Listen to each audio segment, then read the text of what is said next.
The dinner was supposed to be uncomplicated, the kind of gathering that exists more for reassurance than celebration, and I could hear that in my mother's voice when she invited me.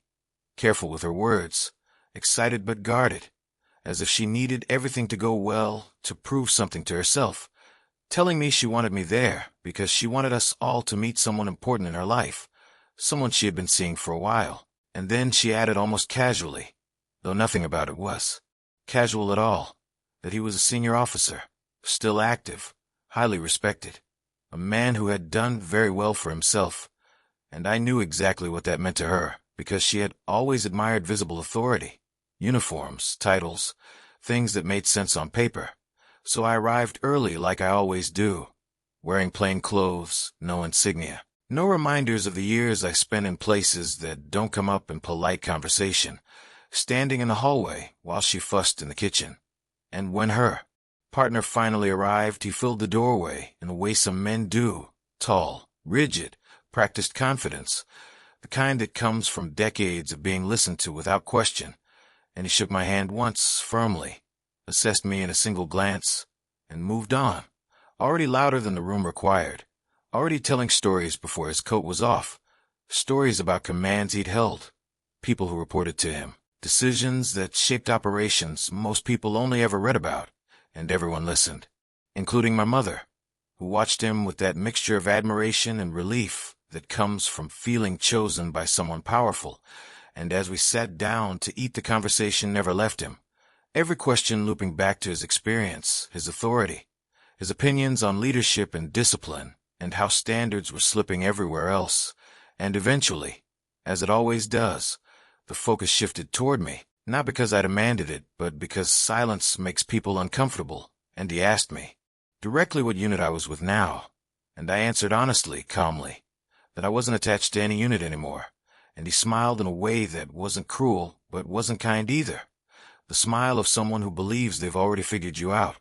And he said something about getting out early, about how many young men leave before they're tested, before they really understand what commitment means. And the table went quiet, not because he'd said something outrageous, but because everyone sensed a line had been crossed. And I didn't argue, didn't explain, didn't correct him, because years of service teach you when speaking adds nothing, and when silence does the work for you. And he mistook that silence for agreement or submission, leaning back in his chair and continuing, talking about how discipline doesn't end when the uniform comes off, how posture and bearing and respect are habits, how men should carry themselves properly, even going so far as to gesture at me and tell me to sit straighter, as if we were in a briefing room instead of my mother's dining room.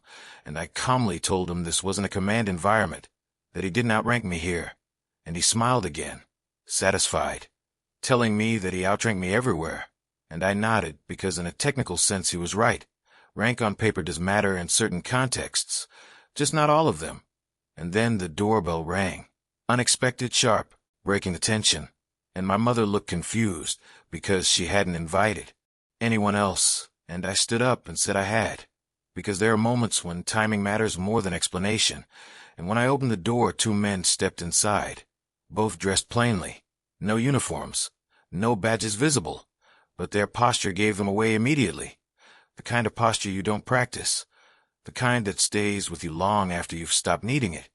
And when they saw me, they stopped talking mid-step, straightened instinctively, and addressed me with quiet respect, calling me sir without hesitation.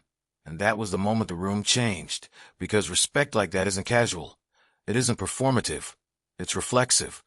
And the colonel pushed his chair back slightly, irritated, asking who they were and why they were in his presence. And I didn't answer right away, because the older of the two spoke first, explaining that they'd been in the area and wanted to pay their respects, that they hadn't known I was attending a family dinner. And the colonel repeated the phrase, pay respects, as if it offended him, standing now, asserting himself. And the younger man turned toward him carefully, deliberately, and told him that it would be best if he sat down, not as an order, but as a boundary. And the colonel bristled, saying he didn't take instructions from civilians. And the older man met his eyes and said something very simple that he once had indirectly, because the framework and authority that shaped the operations they survived had been established by me years. earlier, that many of them were alive because of decisions I made when no one was watching, and that was when the recognition hit. Not dramatically, not all at once, but slowly, the way truth usually does. And the colonel looked at me again. Really looked this time, not as a subordinate or a disappointment, but as someone whose influence he hadn't recognized, and he started to speak, to ask questions, to clarify, but I stopped him gently, telling him it wasn't important. That dinner was, because some things don't need explanation, and the rest of the evening passed quietly. No lectures, no dominance displays, just conversation that finally made room for everyone else at the table.